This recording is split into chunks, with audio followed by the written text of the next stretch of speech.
My name is Rebecca Johnson, and I love Batman v Superman: Dawn of Justice. And I am publishing a series of videos exploring the reasons why I am such a fan of Zack Snyder's film. In this series, you'll find my thoughts on topics that matter to me, like Larry Fong's cinematography, character analysis on Lex Luthor and Lois Lane, the Christian imagery, what I find hopeful about the movie, and yes, I'll address the critical reception. So if you're interested in any of those topics, I hope you will get something out of this series and find out why Batman v Superman: Dawn of Justice has had such a profound, heartfelt, and inspiring impact on my life. Welcome to the Duck Milk Prod YouTube channel. My name is Rebecca Johnson, and this live stream is part of a series I am calling Reading Reviews with Rebecca, which will analyze the critical reception of Batman v Superman: Dawn of Justice through the negative reviews written by top critics from Rotten Tomatoes, one review at a time. Now, this is not meant to belittle anyone's opinions, but rather serve as a study of art criticism and how we discuss film. That includes me. I'm hoping that this endeavor will encourage all of us to be better consumers of cinema. This week, I'll be reading through a review from The Wrap titled Batman v Superman Review, Ben Affleck's Got the Cool Car, but Wonder Woman Steals the Show, written by Alonso or Alonso. Hopefully I'll pronounce that correctly. My apologies if I don't. Duralde or Duralde. If Alonso should ever see this video, I just want to say that I'm aiming to do this as civilly and analytically as possible, and I would ask that anyone watching live or posting in the comments would do the same. I'm simply taking a look at the criticism for and of BVS now from an historical point of view, given that these reviews were used by Warner Brothers in their decision-making process regarding the DC Extended Universe, or whatever they call it now. Due to the poor reviews for Batman v Superman, the tone and approach to the franchise were changed for Justice League in 2017 and ultimately led to the destruction of the Snyderverse as it was intended with the 5-film arc that Zack Snyder was going to go with. Before I get into Alonso's thoughts, I'm sure there are some viewers who might think this is a film critic for a major news outlet. The Wrap is a major news outlet, Rebecca. And Alonso's on Rotten Tomatoes. He's listed as a top critic. What do you have to say about this? So, you know what? I think that is a fair and good question. It's one I would probably ask myself if I was not myself.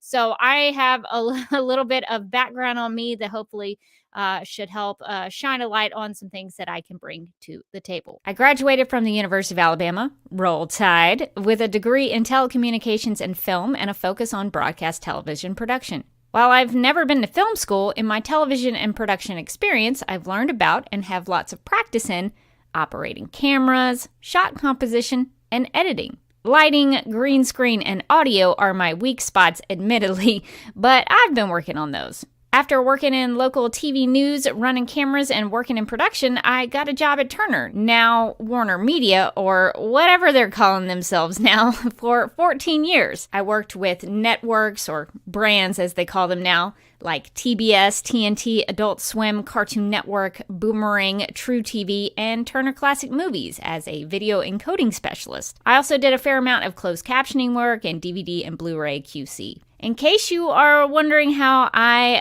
podcasted about Supergirl and the DCEU films while working for a Time Warner company, I actually got permission and clearance from my human resources representative. If you think I wouldn't criticize stories that were under the same corporate umbrella, that was never a problem nor a concern for me. If I thought the Supergirl TV series or a DCEU film had faults, I said so. In the last 17 years, I have served as a director, technical director, and camera operator at my local church in a live production capacity. I've been a video editor for 17 years, having worked in Avid, Final Cut, and Premiere Pro CC. In my day job, I shoot and edit news and documentary-style video content that involves interviews and narrative storytelling. I'm also currently an amateur photographer and am aiming to improve my efforts in still photography. You can check out my work over at Instagram at @TheDerbyKid.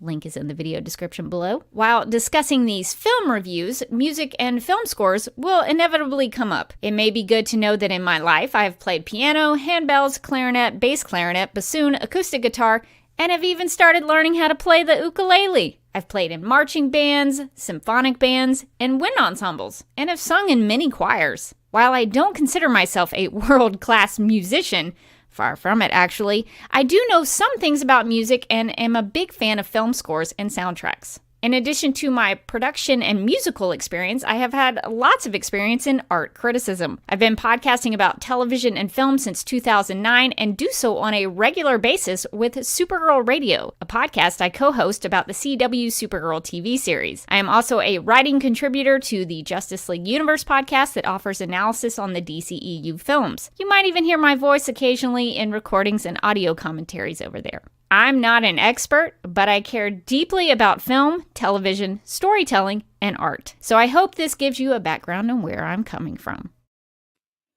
All right, before we get into the actual review, I wanted to hop into the chat for a second. Dennis says, long time no see. Yeah, I've had a lot of conflicts come up on Sundays where I had things going on and I couldn't make it to the live stream. So I had to keep pushing it back and keep pushing it back. So my apologies to the regular folks who hang out with me and talk about reviews and film and all of that. So sorry about that. Just life kind of got in the way. So I'm going to try to be a little bit more consistent, although I'll be away during the Christmas time.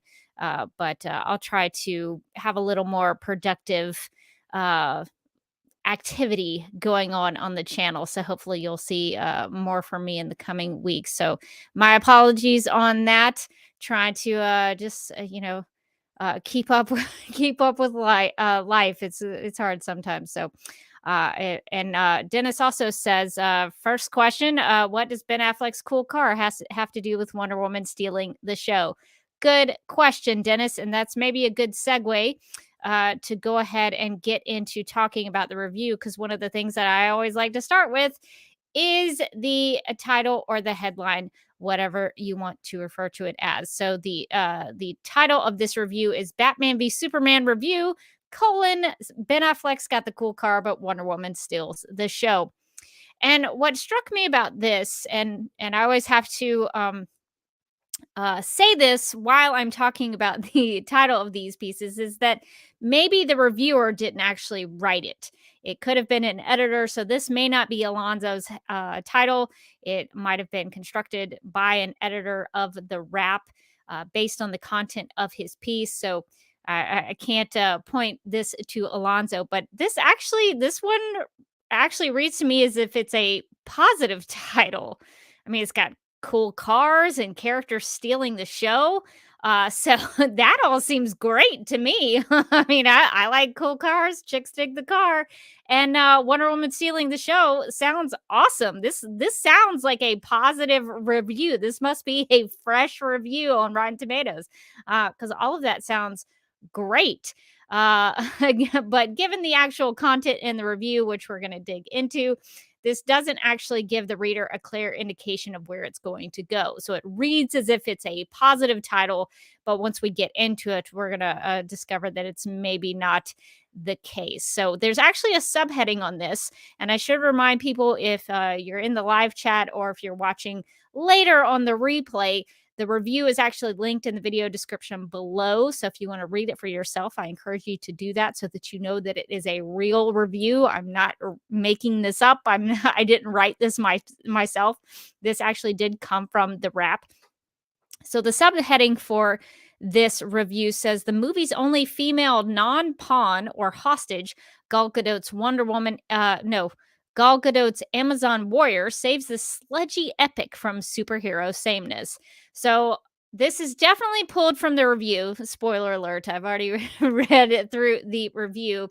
And so this is something that I think probably was just pulled from the review. So these words are going to sound familiar as we get into it.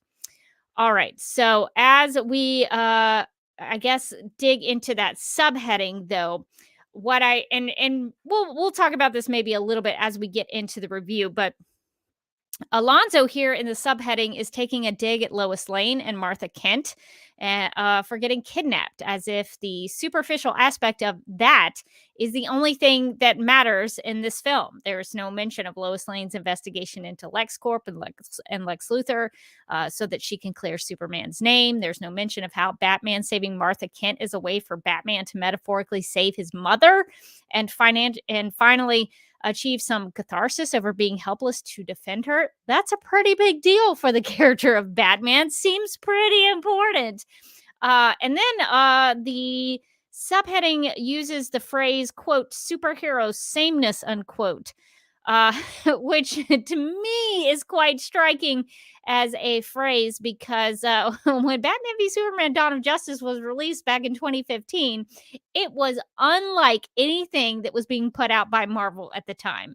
In fact, in reading through all of these top critic reviews from Rotten Tomatoes, I've personally seen a lot of critics wanting BVS to be like the MCU movies. So, which is it? Is BVS too much like all of the superhero offerings at the time, or was it not enough like them? Those are my questions. All right, so digging into the actual body and content of the reviews. So starting off, quote, critics covering early screenings of Batman v Superman Dawn of Justice have been subjected I'm trying to read that right. Have been subjected to demands for secrecy rarely seen since visitors to the set of Billy Wilder's witness for the prosecution had to sign pledges to keep their mouths shut. So this is dating back into the realm of classic films. So Alonso here wants us to believe that this is a really terrible thing that has been asked of him to keep things spoiler free in the reviews. He cannot believe it. So um I have some issues with this because and this has come up quite a bit where the reviewers do not they have issues with a filmmaker asking them, "Hey, don't spoil things when you write these reviews. Please retain um this surprise and these enjoyable things for the audience so that the audience can have that same kind of experience that you did." Um I've often wondered why these reviews, and there are many of them, uh, why they mention Zack Snyder's message. Because I saw the same message. They used it at the fan screening. Zack Snyder came up on the screen, asked everybody, "Hey, retain this same feeling for other people after they see it." I was like, "Yeah, I'm on board. I totally get it. Don't spoil it for people." I mean, when you talk to your friends, do you spoil everything for them until they get to see it? I know when I talk to my friends, I'm like, "Oh, this is really good. You got to watch it, and there's some cool stuff in there, but I don't want to spoil it for you. I want you to be able to experience it for yourself." That's all Zack Snyder was asking. It's blown up in these reviews like it's some horrible thing that he has put upon them, but good it's just good film viewing etiquette, not to spoil things for people until they get a chance to see it for themselves. To me, it seems like a pretty harmless and sensible thing. A film director wanted to retain the surprises for the audience and simply asked reviewers and critics to help him do that. I now think that it's possible these writers are using this as an excuse to be lazy in their writing. If they can't give anything away because the director asked them to, then they can't exercise more thoughtful uh, analysis about the story and what was presented on screen. Maybe that's a terrible assumption about these pieces, but that's my current guess based on the fact that these reviews are usually so surface level, sounding very similar to one another, and don't actually offer much value to the reader. So, my thought is maybe they didn't want to actually dig in and actually have to put some effort towards reviewing this film and putting any kind of, meaningful things to say about it. So, they used, well, we can't say anything about it. That Zack Snyder said we couldn't. I think it's possible that maybe they just use this as an excuse to not do a lot of work. That's just my running theory about this because this comes up in these reviews quite often. All right, continuing on, quote, the invitation email asked that no plot secrets or surprises be revealed, and statements to that effect had to be signed at the screening itself. Oh no! Which opened with two announcements, one from director Zack Snyder himself in a filmed introduction. I mention all of this because seriously, does anyone go into a movie called Batman v Superman expecting any genuine surprises? And if the film does ever stray from the trite and true path of a superhero adventure, does anyone in the audience think that takebacks won't follow in the inevitable sequel, unquote? So, obviously here, Alonso, even though he's been asked not to spoil anything, he has teased a spoiler about the take back of Clark Kent slash Superman's death. So he's really tap dancing around that. And in my opinion, this whole paragraph is not written by someone who set out to give this film a fair shake. It reads to me as if Alonso went into Dawn of Justice thinking so lowly of it that he was always going to write a review to reflect that. He went into it expecting it to be just an ordinary superhero film, and that's what he got out of it when he walked out. Because that was his expectation, and that was what he put into it. So I get the feeling, and maybe he would argue in a different way against me, but it does not seem like to me anyway, that he gave this a fair shake. So I think the review is already biased just a few paragraphs into it.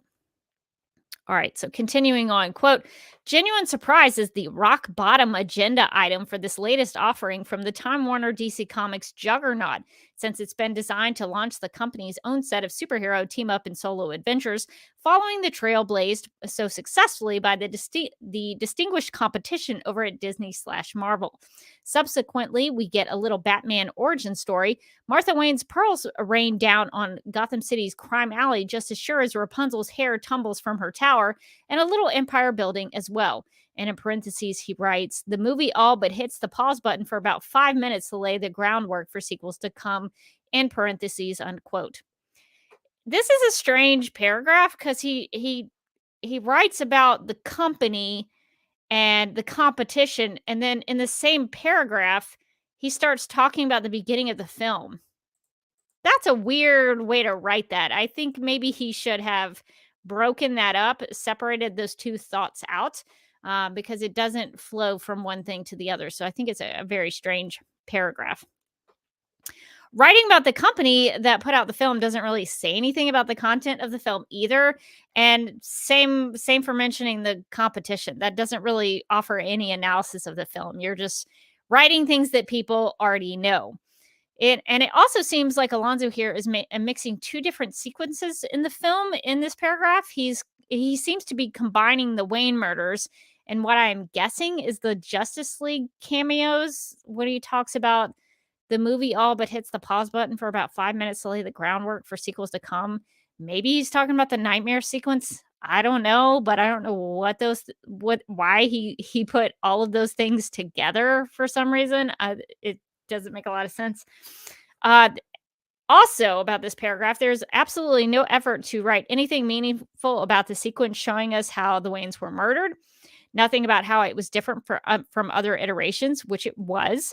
Nothing about how it is a dreamlike state with Bruce Wayne looking back over his life and talking about being taken to the light when he first became Batman. That seems to have gone over some people's heads. Nothing about its connections to the panels from Frank Miller's The Dark Knight Returns. It's almost a shot-for-shot remake. Nothing about it being a crucial aspect of Bruce Wayne's story that would be paid off in the end. You could write about that sequence and not spoil things for people. I think there's something that you could really write about how it's a trademark for Zack Snyder that he starts his films off with musical sequences and visual storytelling, so you get immersed into the story. And he could talk about the score and how the music carried a lot of that emotion. But he just writes about how it's the pearls. We've seen the pearls. It's, to me, I hate to say it, but I think it's so lazy the way that is written and the way that is handled in this review. And to Alonso's credit, that this is not the first time a reviewer was lazy about the beginning of the film. And if you were a film critic and really loved film, I would think maybe this is just me assuming things about other people, but I love film. I love films. I've watched films since I was a young Rebecca. I have grown up wanting to. I wanted to be Steven Spielberg when I was little. I when I got into college, I started learning about camera work. I went into television instead of film, but I've always wanted to be a filmmaker, and I love being behind a camera because of that. And so when I saw the sequence with the Waynes for the first time, the thing that really struck me as I was sort of processing the story and how it was being told was just how beautiful it was. That sequence is gorgeous. And it's very rare that these film critics mention Larry Fong's cinematography. They want to talk about, oh, it's the Wayne murders again, but they don't talk about how it's presented. And I find that very strange because to me, if I was talking to somebody and they told me that they loved film, I would be surprised if they did not mention cinematography in that way. Because that's kind of the thing one of the big things I think distinguishes film from, say, television, is that film has the ability to be cinematic looking. It has the ability to really play with the visuals. Television, in a lot of ways, especially for episodic television, you have to retain the same kind of look throughout the episodes. There's a standard. You have to make things look the same week to week. But with film, you can really play with the visuals and make it what you want it to be. And so I find it strange, and maybe this is just me, but I find it strange that a film critic would not mention the cinematography from Larry Fong in the opening sequence, and all they would talk about would be the pearls. I think that is incredibly strange. So there is that. Also, Alonso wrote about how most of the women in BVS were pawns and hostages, and he failed to write about how the women were the most impactful characters in the film. Martha Wayne is the reason Batman doesn't kill Superman.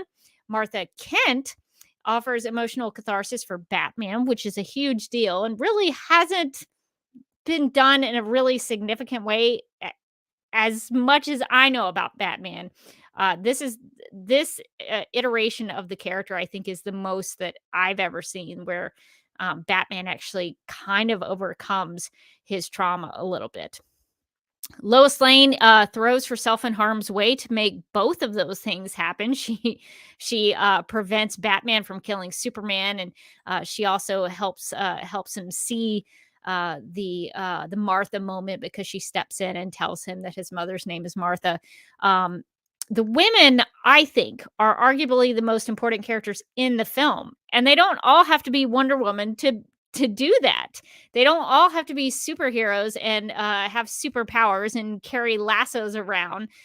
They can be amazing characters even without that. So I don't want to say that's misogynistic to talk like that, but I do think um it's demeaning to those characters because it's not really covering the full scope of what those characters do and how they impact the film. So I think there's at least a little bit of negligence in failing to mention that. And I'm sure maybe Alonso would say, "Well, I couldn't spoil anything. I couldn't write about it."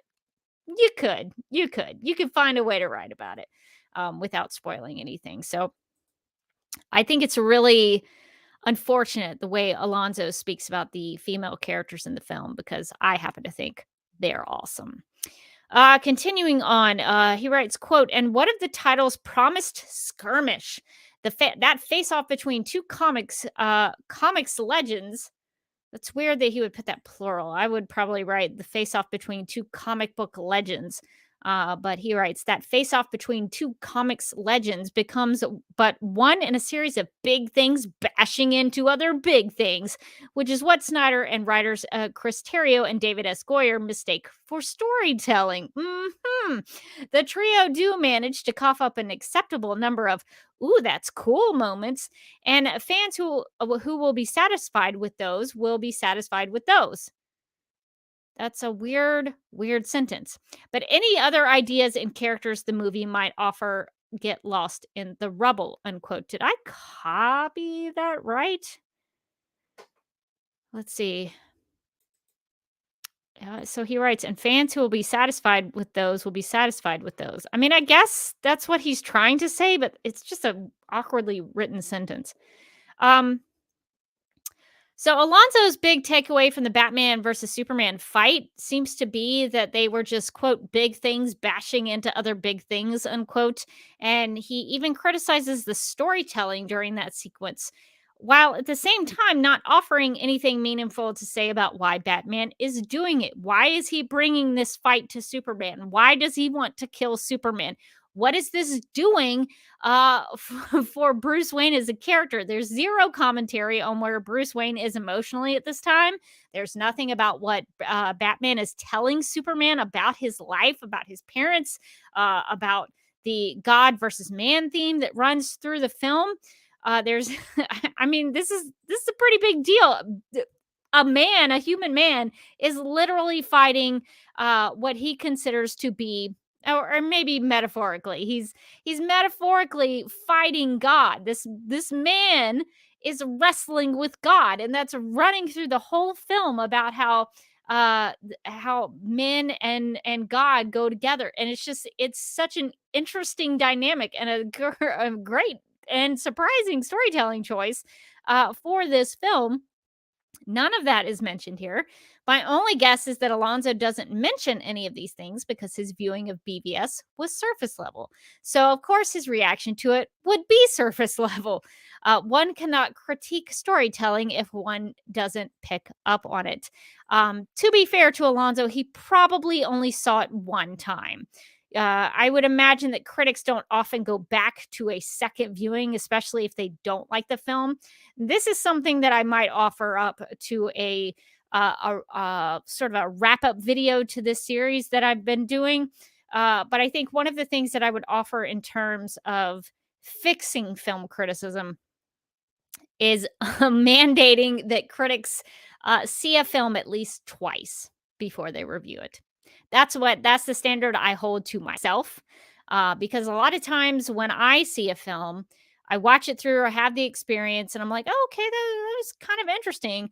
But then when I go back and watch it for a second time, I start to pick up on some other things. And maybe if it's just surface level nonsense, it's going to stay surface level nonsense in the second viewing. But a lot of the times, if there's more to the story, more to the layers of the music or the cinematography or the character arcs, it'll start popping out at you on viewing too. So that would be my recommendation when I go to see films and when I want to write a review of something. I watch it at least twice.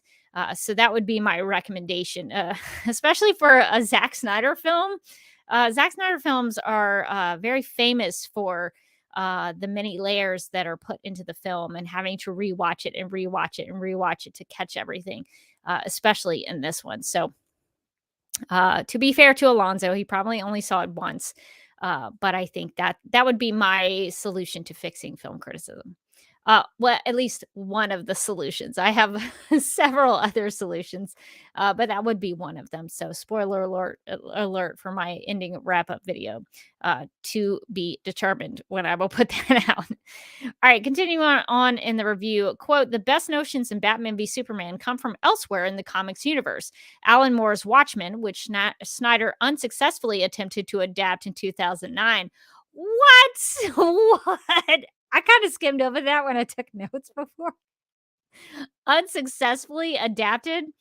Um, it's so funny with Zack Snyder films. They tend to it usually seems to take about 10 years for them to be appreciated. I noticed that with Watchmen. Like when Watchmen came out, there were some people who were like, oh, um, but then 10 years later, it's like, oh, Zack Snyder's Watchmen, a look back at the cinematic masterpiece. Like people changed their minds ten years later because then it became something that they could identify with, something that they could see something in. Maybe having a little more life experience maybe played into that. They saw the film in a different light. So maybe the unsuccessfully part is maybe looking at the box office. That's my guess. I don't know. I guess maybe, like, maybe he saw it as a box office flop. I mean, it didn't make a ton of money, uh, but I think Watchmen as a film was successful in that he got it as close as you possibly could in terms of the adaptation. He did as much as he could to adapt that in the right way. So you could say it was unsuccessful because it wasn't a box office hit, but in terms of the adaptation of Watchmen, I think it was successful. Um, even if you were like talking about the way he changed the ending, the ending is so much better in the film than in the book. That's just my personal hot take on Watchmen. All right. So moving on, it says Alan Moore's Watchmen, which Snyder unsuccessfully attempted to adapt in 2009, offered the concept that our world with superheroes in it would very quickly cease to be recognizable as our world. And Frank Miller's The Dark Knight Returns gave us an older, more bitter Batman who would fight the last son of Krypton using high-tech armor laced with more than a touch of kryptonite. So this is him, Alonso, talking about the best notions in Batman v Superman, um, which is interesting. He says they come from elsewhere in the comics universe. What does that matter? It's in the story. Those things are in the story. Why doesn't he write and talk about them as if they are from the story? They're in the story. I don't know why he's talking about like they're not their own thing. Yes, Zack Snyder borrowed some stuff from The Dark Knight Returns, but it has a different ending than The Dark Knight Returns. There's a lot more going on with Batman and Bruce Wayne than in that story. So I don't really understand. Like, there are ways that you can reference those things, but the review doesn't even mention that the high tech armor was very successfully adapted. All of the Dark Knight Returns homages were very successfully adapted. Um, I don't know. That's a weird paragraph to me because, like, it seems like Alonso is like trying to put his comic book cred into this review. Like, oh, I know about Watchmen, and oh, I know about Frank Miller's Dark Knight Returns. What is it? I'm trying to see what does this actually offer anybody?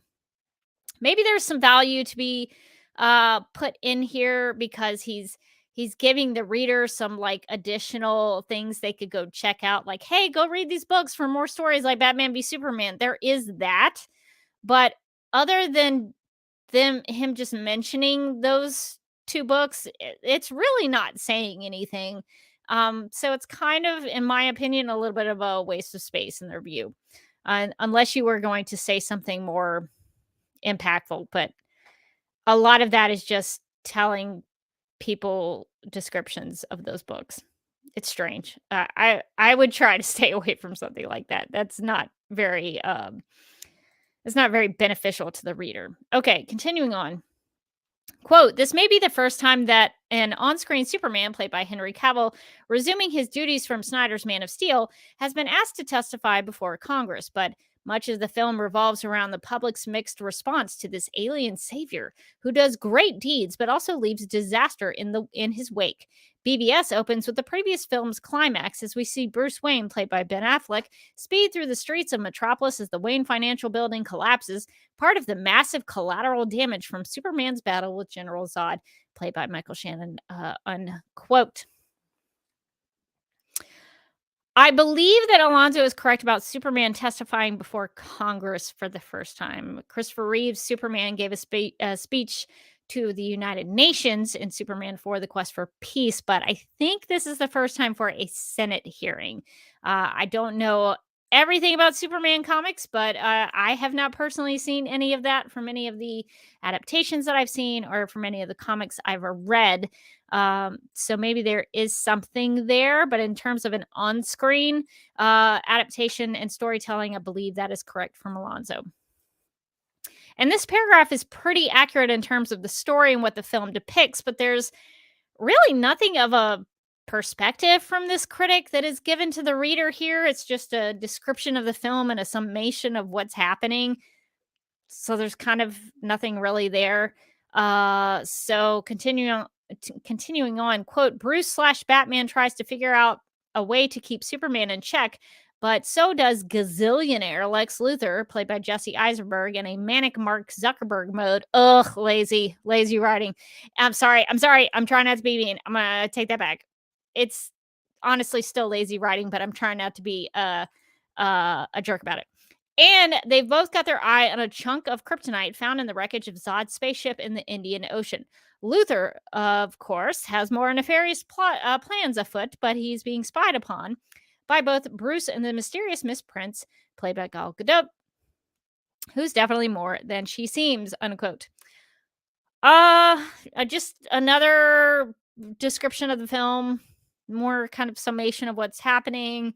Mostly accurate, but I don't know that Diana was spying on Lex as much as she was trying to retrieve her picture from World War One. That's kind of, I would say that's different. She wasn't spying on Lex because she wanted to know what Lex was doing. She wanted to take back something that belonged to her. So that's not accurate, in my opinion. Continuing on, quote, thank goodness Miss Prince turns out to be Wonder Woman, who injects some real vitality into the sludgy superhero sameness. Alliterations!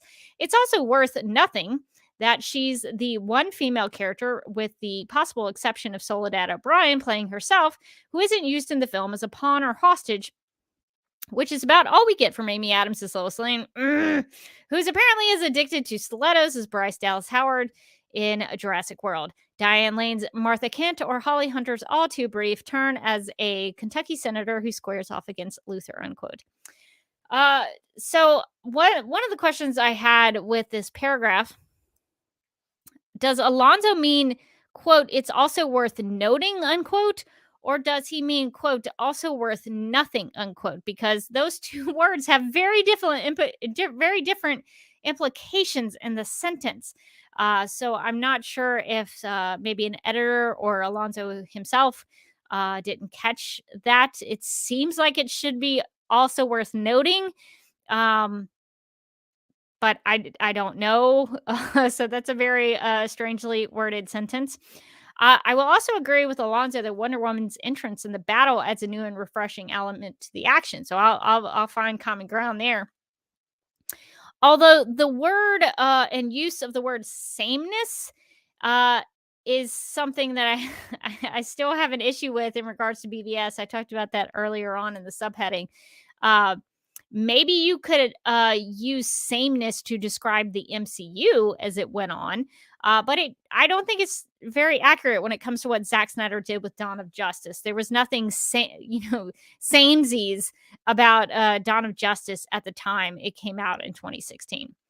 And calling the women in the film pawns is neglecting to acknowledge their full arcs and demeans them completely. And I think it's incredibly unfair to those performances and those character arcs and what they do in the film. So that is unfortunate that is how Alonso sees those characters, because I think that's really, really doing a disservice to the reader in that way. Because I imagine, this is just me imagining things, like a reader reads this and says, oh, well, Lois Lane is just treated so terribly in this film. And then somebody actually watches the film and they're like, oh my gosh, Lois Lane's like doing all the work and she gets the goods on Lex Luthor. And she's actually an emotional through line for Clark Kent. And she's called the key in the story. It's like, there's a completely different Lois Lane that you get in the film than when you read about her in these kinds of reviews. So I think that's so unbelievably strange. All right, continuing on. Quote, you can feel Batman v Superman occasionally reaching out toward more than what its corporate interests have dictated. There are a few minutes of Affleck and Godot verbally one-upping each other at a swanky society party, promising a sexy caper movie that never emerges. And Luther occasionally stops being a cartoon when Eisenberg commits to some speeches about the nature of man and his gods, and how a being can be all good or all powerful, but never both, unquote. And I'm going to take a second to take a sip.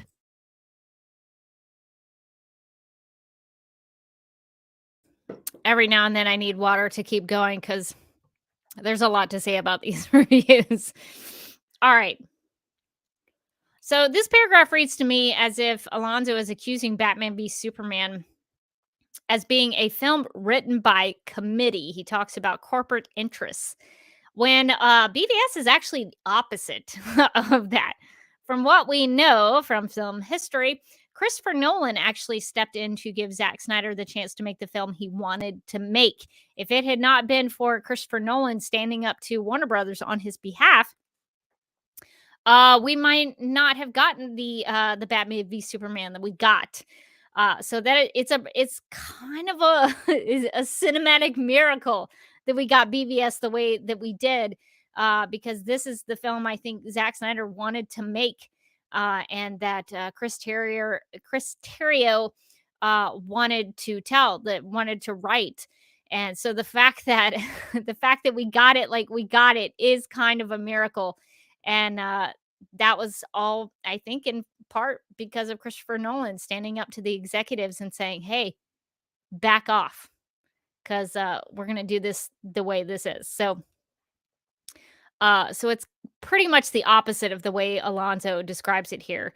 Uh, because that wouldn't happen if the corporate interests had their way. In fact, we would see later on the results of a film that was dictated by corporate interests in the form of 2017's Justice League, as rewritten and redirected by Joss Whedon. We have the luxury of knowing what Alonso wouldn't have known here, that in Zack Snyder's Justice League, that he talked about the this is I'm responding to the part where he talks about Affleck and Godot verbally one-upping each other and promising a sexy caper movie that never emerges. We have the luxury of knowing that something that Alonso wouldn't have known, that we just discovered in 2021, that Zack Snyder's Justice League would have teased that Bruce and Diana would develop a friendship, and possibly more than that, given the scene in Zack Snyder's Justice League where their hands accidentally touch. And it's actually a pretty cute moment that teases a little romance between the two of them. So that's something that we learned later. So the teasing in BVS of their interactions would have flowed really nicely into Zack Snyder's Justice League if that had come out instead of Joss Whedon's weird depiction of their relationship. Still so weird when I think about it, the way he portrayed Bruce and Diana in his version of the movie. But I think if you watch Batman v Superman: Dawn of Justice, this is how I see it anyway. When I watch it and then I go into Zack Snyder's Justice League, that relationship flows very nicely into it. So maybe there wasn't a caper movie by the end of BVS, but there is some of that in Zack Snyder's Justice League. So it does promise something and pays it off. So I guess this was just too early for Alonso. I always find it interesting that some of these critics get awfully close to picking up themes that appear in BVS, but then they never quite connect the dots on them. Alonso mentions the God versus man theme and Lex Luthor bringing up the problem of evil, but it's just that. They're just mentions. He just drops them in there. There's no dissecting those themes and pondering why they are there and what it means to the story. You know, if I pick up on a theme and I see it repeated, especially throughout a film, I'm like, why is this something that keeps cropping up? What does this mean for the characters? What does it mean for the story? Can I connect them to other things that pop up? I'm actually going to be writing a review of Disenchanted, and that's something that I'm currently thinking about, that I'm going to be, I don't want to date this video, but I'm going to be writing that this week. And so I'm currently thinking about the things that I want to write about. and I will be trying to see if I can connect some of those dots between different themes to see if they actually go together. So it's something that I'm thinking about quite a lot. And it's strange to me that these reviewers don't seem to do that. And in regards to Lex Luthor bringing up these things, I think it would be interesting if a reviewer asked the question, why would Lex Luthor, specifically the character of Lex Luthor, why would he want to talk about these things? Why would he talk about God versus man? Why would he talk about the problem of evil? That I think is interesting, and it's rarely ever brought up in any of these reviews, and it's actually kind of in your face about Lex Luthor and his hatred for God. And I think that's so interesting to talk about. And these reviewers are just like, nah, it's there. Who cares? Move on. I don't understand it. Okay, so continuing on with the review. Quote, such moments are fleeting, however, and are mere filigree on Snyder's real agenda of blowing stuff up. As in Man of Steel, great swaths of real estate get obliterated by our protagonist. But it would appear that he heard the criticism that the previous film glibly traded on the horrors of 9/11 by showing ash covered survivors crawling out of the ruins of Metropolis. This time, there's always a supporting character or Anderson Cooper to tell us that the big bad battle is taking place in an area with no innocent bystanders, unquote.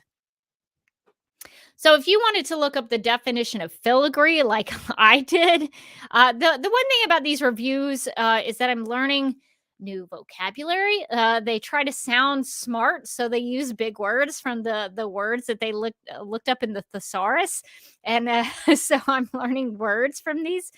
So filigree means quote ornamental work, especially of fine wire of gold, silver, or copper applied chiefly to gold and silver surfaces, or ornamental open work of delicate or intricate design, quote. So I guess what he's saying here is that the themes of the film are just ornamental work. Uh, to me, when I read stuff like this goes back to the old style over substance argument when it comes to Zack Snyder. And for me personally, ever since I watched the Style is the Substance video about Zack Snyder on the YouTubes, I'll link it in the video description because I think it's actually really well thought out. And I think it's such a great way to take that argument and actually crush it to a million pieces. Because I think his videos, his film style, I agree with that video that it is the substance. And so I don't even entertain that idea anymore. If somebody tells me, oh, Zack Snyder is all style over substance, I'm like, you don't know what you're talking about. That's not even a thing you can argue.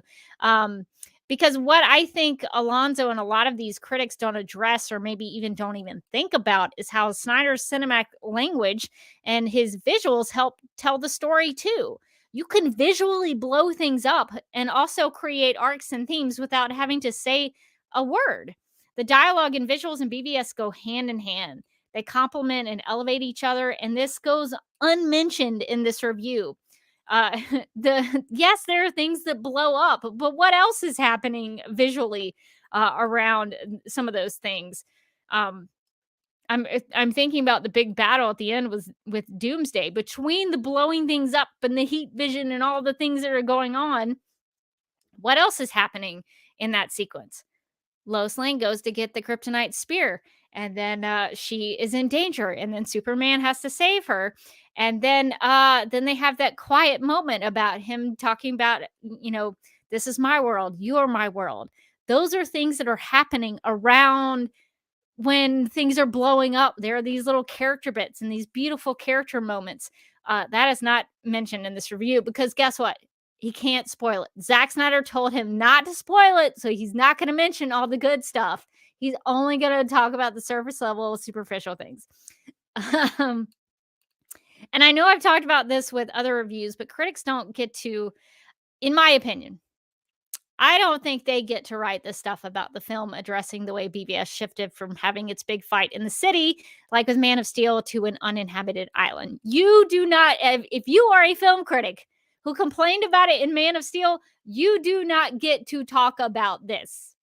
This is not something you can critique BVS for.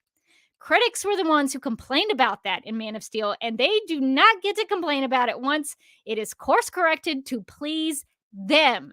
Fans, some fans might have cared about it, but it was largely critics who pointed that out in the Man of Steel reviews, and it was their voices that were appeased by that uninhabited island stuff. That was to appease the critics and say, okay, fine. If you have an issue with that, we're going to put that in there.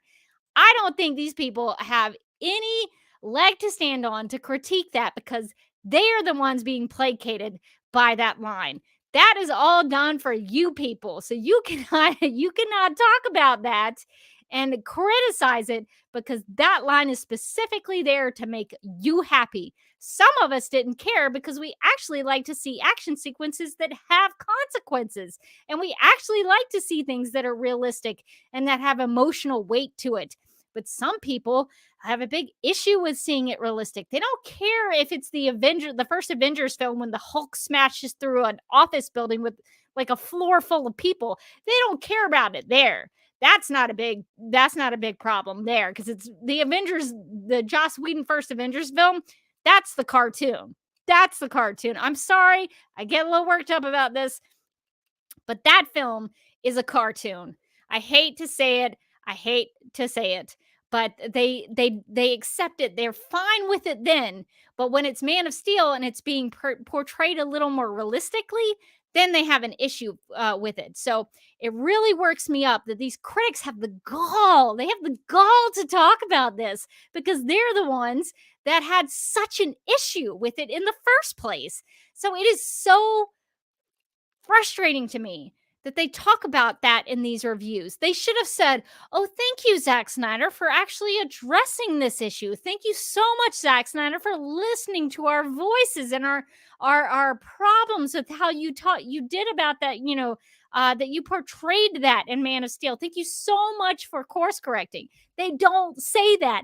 They talk about it like it's a critique and that it's a negative part of the film, and it just irritates me. You do not get to talk about that if you are one of the critics that said that in your Man of Steel review. I didn't go back to look to see if Alonso had a Man of Steel review, but if he does, I'd be curious to know if he talked about the 9/11 style stuff that's in the film.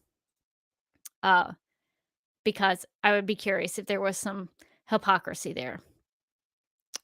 I feel like I need to breathe a little bit because it really, really agitates me that they still talk about it, even though they were the ones to bring that crap up in the first place. All right, continuing on. Quote, there's an effort to contrast Cavill's relatively wide-eyed Kal-El with Affleck's more cynical Bruce Wayne, a 20-year veteran of the war on the streets, but the movie relies more on our collective knowledge of these characters and on two actors doing their best to squeeze some juice out of this script. Oh, boy. Then on dialogue and characterization, Jeremy Irons seems to be in a movie of his own as Alfred, but his asides and eye rolls over his boss's behavior land in a way that the hero's big moments never do, unquote. When critics criticize the script, they think they're sounding really smart. But I'm like, this script is impeccable. This script is impeccable. And that's not a good critique. You don't want to critique the dialogue and the characterization, which is almost perfect from Chris Terrio. So it's hilarious to me that they try to make themselves sound so smart. I am curious, though, about what Alonso is referring to here when he asserts that, quote, the movie relies more on our collective knowledge of these characters, unquote. What's he talking about? I don't know. What scene? What instance? I don't know. He doesn't go into detail because he can't. Remember, he can't because Zack Snyder told him not to spoil anything. This is why this is lazy and stupid. This is why I don't like this, because they use the I can't spoil it. And they don't explain themselves. They don't justify anything that they actually write. Because there's no example. There's no example of this. He could literally write anything in these reviews and people would be like, well, I guess that's what happened in the film. He could just be making this up for all we know, because I don't know what he's talking about. I've seen BVS countless times. I counted in the beginning. And then once I got to like past 100 viewings, I stopped counting. It was too much. I can't count that high. I've seen this movie countless times. I have no idea what Alonso is talking about here. Sometimes with the critiques, I'm like, okay, I can see why you would be arguing with that. Arguing that, I don't agree, but I understand what you're saying. I have no idea what he's talking about here. If anybody has any thoughts, let me know. But I have no idea. He doesn't explain himself. I also wonder what Batman and Superman's big moments are that he is comparing to Alfred's moments. Because this whole paragraph is incredibly vague and I have no idea what it means. It could literally mean anything. Uh, so it is so vague that it means nothing to me. Continuing on, quote, the whole enterprise comes wrapped up in the usual trappings, including a bombastic score by Hans Zimmer and Junkie XL that could use a lot more drang and a lot less stern. An army of effects wizards make the impossible plausible, but during one of the several climactic engagements, Snyder allows the battle to descend to Michael Bay levels of visual cacophony where one can't be entirely sure who is doing what to whom and how and where all those beams of light are coming from, unquote. This review refers to Hans Zimmer and Junkie XL's score as bombastic. That is the word specifically that is used. You know who else used the word bombastic to refer to Hans Zimmer and Junkie XL's score? The Washington Times and the Seattle Times. So this is not an original thought. I hate to tell Alonso about his use of the word bombastic.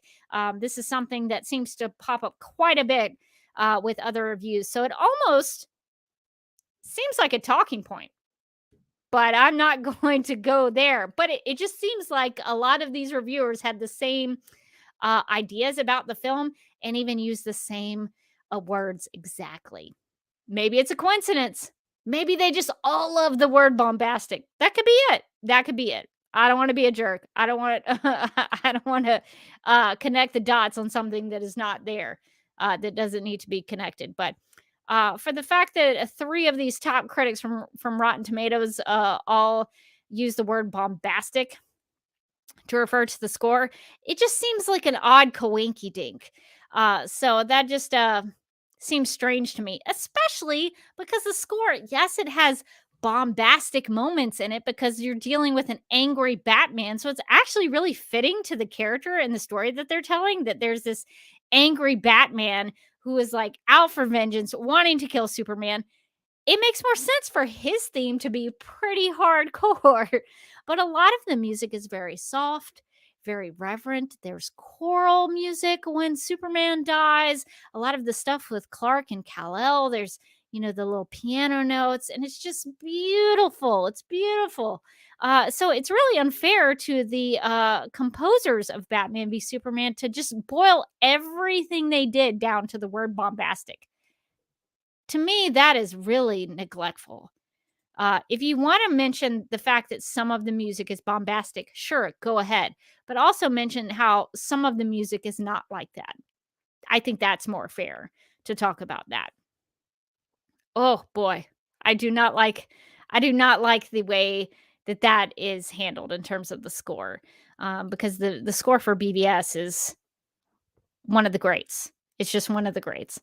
Um, but maybe Alonso doesn't have as much musical knowledge to talk about Lex Luthor's theme and Batman's theme and Superman's theme and the way Superman's theme is worked into the Day of the Dead sequence. Maybe there's just something that Alonso can't speak to, and the only way he knows to talk about it is to just use the word bombastic and move on.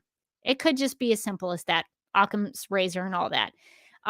But to me, as a fan of the score, I think it's a real shame that that's the end of the conversation about the score, that it's just bombastic and that's it. I will say that there's a surprising compliment about the visual effects team on this film. I wish Alonso had been a little more specific about what he thought was the effects wizard is making the impossible plausible. I would have been interested in hearing what he thought was so impressive about the visual effects and have a little more perspective on his his take on those effects, but we don't really get anything specific there. For me, I think it's also strange that Alonso has a hard time following the action in the final battle with Doomsday, which I assume is what he's uh, referring to here. For me, I never get lost in the action of the film, but I suppose if you've only seen the film once, which I'm assuming is the case here, you could maybe forget some things like that. After you finish watching it, you're like, oh, I can't remember what happened because it's been like an hour since I saw it. I can't really think about it. But when I actually watched the film, the action is actually not all that difficult to understand and follow. Some of the fight is with Doomsday, and Superman takes Doomsday upon himself. He fights Doomsday on his own. And then when Superman is out for the count, when he's up in space, Batman takes up the fight in the Batwing and tries to get Doomsday to follow him. That's pretty easy to go with when you're going in the sequence and watching the sequence. And then when Batman and his vehicle are taken out by Doomsday, Wonder Woman then shows up and appears and saves him. And around that time, Superman comes back and they all fight Doomsday together as the Trinity. And in the midst of all that, kind of goes back and forth. We see what Lois Lane is doing to retrieve the kryptonite spear. All of that is really easy to follow. I think the sequence does a good job to break up the action with dialogue and quieter moments with Lois. And I think every blow to the hero is felt. You feel every time they get hit. You feel every time they attack Doomsday. Every bit of that is clearly depicted on the screen. I know exactly what character is doing what. I know exactly who is getting hit. Every member of the Trinity has a focus in defeating Doomsday. Batman shoots him with kryptonite. Wonder Woman holds him down with the lasso. Superman stabs him with the kryptonite spear. Even the little things have a main focus, like Doomsday growing that sharpened point to deliver the kill shot on Superman, and then Superman pushing the spear in to kill Doomsday. All of that is very, very clear and easy to follow. So I don't know why it's so hard. I don't think it's hard. It's very easy, actually. So I guess maybe you could call that a visual cacophony, but I think it's pretty straightforward, honestly. All right, so this is how the review wraps up. It says, quote, the DC Comics cinematic universe train has now officially left the station, but let's hope that someone besides Snyder gets to steer lest the whole thing jump the track and plow through the middle of the depot, unquote. It's actually wild to me to look back at these reviews in the year of our Lord 2022, because we know, given the history of where this universe went, we know the history of what happened. We saw what happened when someone else, aka Joss Whedon, came in to steer the follow up to BVS in 2017. And it was a box office flop, and the audience didn't care for it. The way this review wraps up is exactly why Warner Brothers tried to shove Zack Snyder out in the first place, believing that he was the problem because the critics said he was. In the end, though, history proves that it was Warner Brothers making the mistake to push him out, and critics didn't know what they were actually talking about, in my opinion, unquote. So there is the review from the Wrap. We've read it through verbatim so that nobody can say that we made that up. So I'm going to hop in the live chat and see what people have been saying while I was reading it. So David says the Wonderbat flirtation in Zack Snyder's Justice League is indeed the natural progression from the BVS kind. I agree. I think it's unfortunate that we didn't get to see it as naturally as it did originally. We went from the the kind of fun spy flirtation in BBS to something weird that Joss Whedon was doing in Justice League. It's really hard to watch that now. It's very, very weird. I shouldn't say weird. I should say it's awkward. Maybe is the better word for what Joss Whedon did. He pushed it too far, I thought. The way it is in the Batcave in Zack Snyder's Justice League, so much more natural, so much more of a way to do that without throwing it in your face. You know, having that moment where their hands touch accidentally, that to me did more for that dynamic and that relationship, and did more to further the idea of them as a possible romantic coupling in the future than anything that Joss Whedon did, because I was like, "What is he doing? This is so awkward to watch."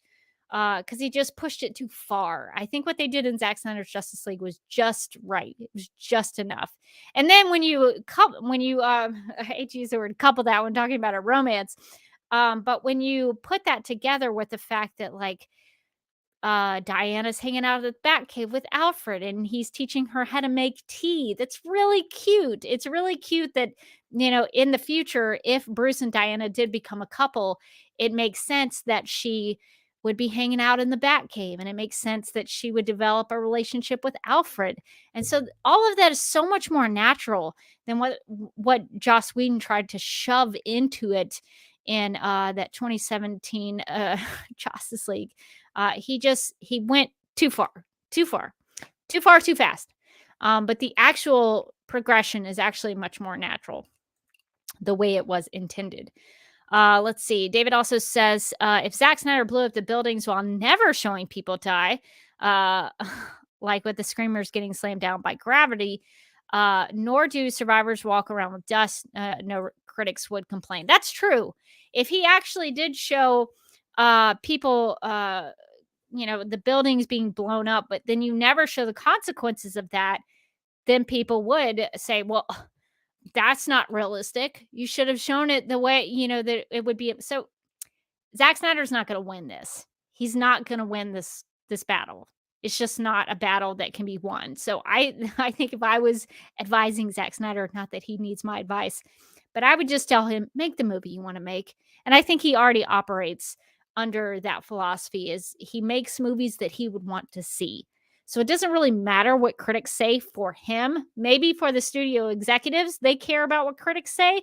But for Zack Snyder, I've heard him in interviews talk about, I make these movies for me. It's great if other people watch it, but I make these movies for me. And that's exactly the kind of philosophy that filmmakers should be about and should have. If I was a filmmaker, that's what I would want to adopt as well, is that you should always make movies for yourself because you're working on them for so long and you're putting all your heart into it. And you want to make a film that you would want to see on the screen and that you would be proud of. And so I think for Zack Snyder, he's always made the case that he wants to see those consequences, because he wants the audience to realize that if you do this stuff, if you are violent, these are the things that will happen to you. It's not a cartoon. These things are actual. This is real. And so I think that's a really interesting way to go about it, because people see the results of that, and it's not pretty, and it really makes you think about those things a little more after, at least for me. I shouldn't say for other people, but for me, when I see things like that happen, I put myself in those situations and I think, oh gosh, what would I do? How would I feel? What would I choose to do in that situation? So I think he's not going to win that. So I think he should just make the film uh, that he wants to make. Okay, so I'm just going down to the chat. David also says, you can't repeat a Death of the Waynes, but counting on people to know what regular Batman career is like before he really starts manslaughtering people is a step too far and lazy.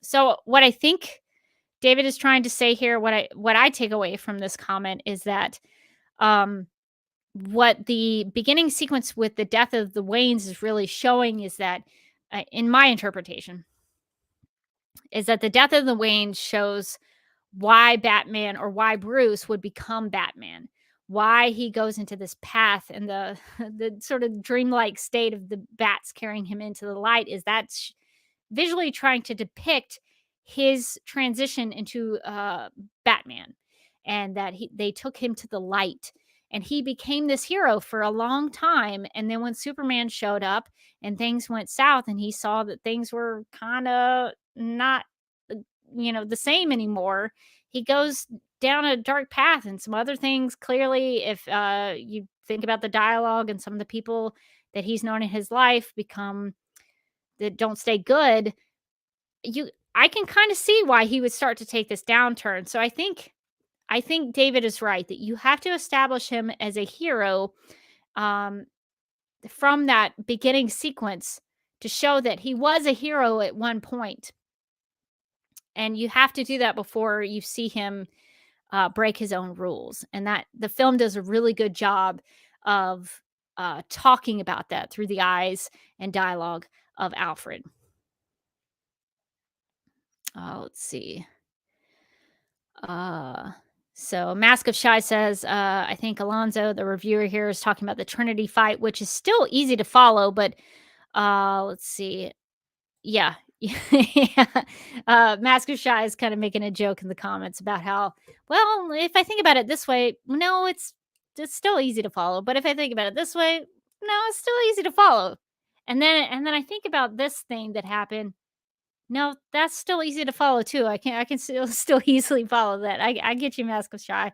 I think it's pretty. I actually rewatched it before starting this live stream, and it's very clear in what is happening and who it's happening to. So I think that's just a downside of only getting to watch it once and not getting to really pay attention. I think if Alonzo watched it again, he'd probably be able to follow it a lot more because then he's not because that first viewing, in my opinion, I'm always so, like, zoned in trying to understand what's happening with the story, and once I know how the story goes and what's gonna end up happening, then I can focus on other things, and, so I think sometimes with films, especially Zack Snyder films, you have to give yourself my recommendation is that you have to give yourself another viewing or another couple of viewings to really concentrate on some of those other things that you're being presented.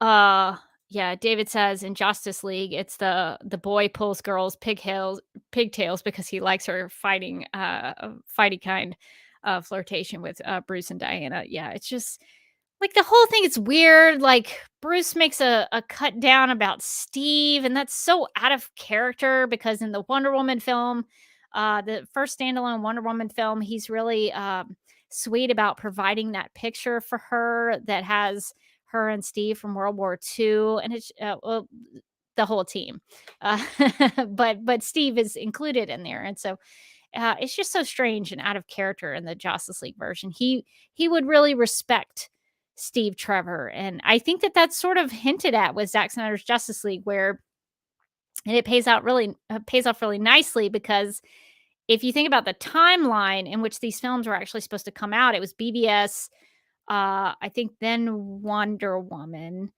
and then it would go from, like, Wonder Woman to Zack Snyder's Justice League, and I think Suicide Squad was in there somewhere. I think it was BVS, Suicide Squad, maybe Wonder Woman, and then Justice League.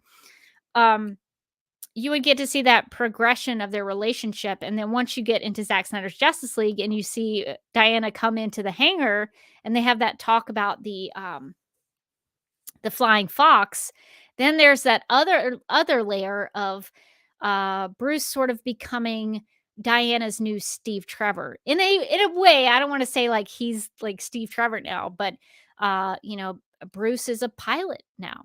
Operating the flying fox. And so I think Diana would be somewhat attracted to that, given her history with Steve Trevor being a pilot. So I think that pays off really, really nicely in terms of that natural progression. Um, let's see if there's anything else.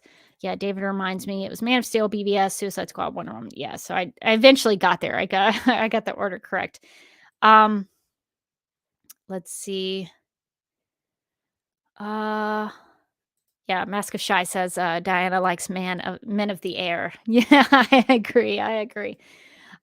Yeah, so I think that sort of wraps it up. I know I went a little long on this one because I went on several different rants about certain things, but I think it needed to be said.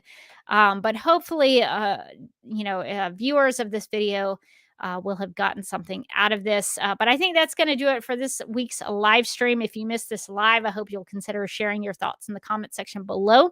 And if you ever have questions about when I'm going to be live, just check this YouTube channel. I schedule streams in advance when I'm available. Maybe sometimes I have to take a couple weeks off for life situations, but you always know when I'm going to be live because I will be scheduling them. So that's how you will know. And as always, if you have a BVS review or any review from the DCEU that you think is really well written and really well done, please share them with me. Comment below and share them, and I'll share and talk about them, and share with the class what you have provided for me, because I'd be curious about reviews that are actually written well and done well. I often talk here on these live streams about reviews that I don't think are all that great, but I would be curious about film reviews that are done well, because I think those are ways that I can learn specifically and personally how to be a better reviewer and a better critic. When I see reviews that are done well, I think there's a lot to learn about those as well. So let's see. David says, thanks for coming back to this. Yeah, I took a couple weeks off, but I'm going to finish it. So we're going to finish this out. We're going to get to all of these Batman v Superman negative reviews from the top critics of Rotten Tomatoes. That is the goal. We will get to the end, I promise. So, hopefully sooner rather than later, we will achieve the goal as set forth a long time ago. I'll get to the end eventually. All right, so I think that is going to do it for this live stream.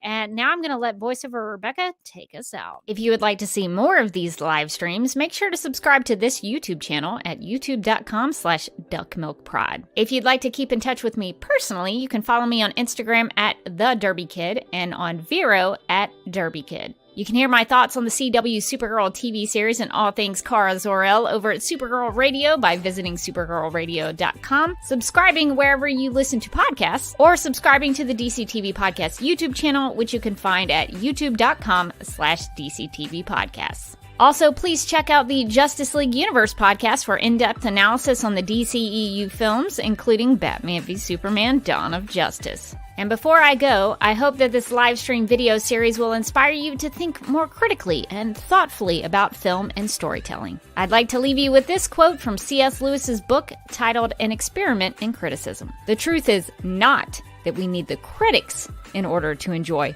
the authors, but that we need the authors to enjoy the critics. My name is Rebecca Johnson, and I love Batman v Superman: Dawn of Justice. And I am publishing a series of videos exploring the reasons why I am such a fan of Zack Snyder's film.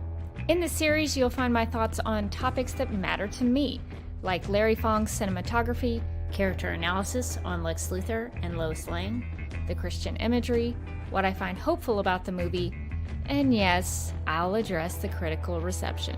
So if you're interested in any of those topics, I hope you will get something out of this series and find out why Batman v Superman: Dawn of Justice has had such a profound, heartfelt, and inspiring impact on my life.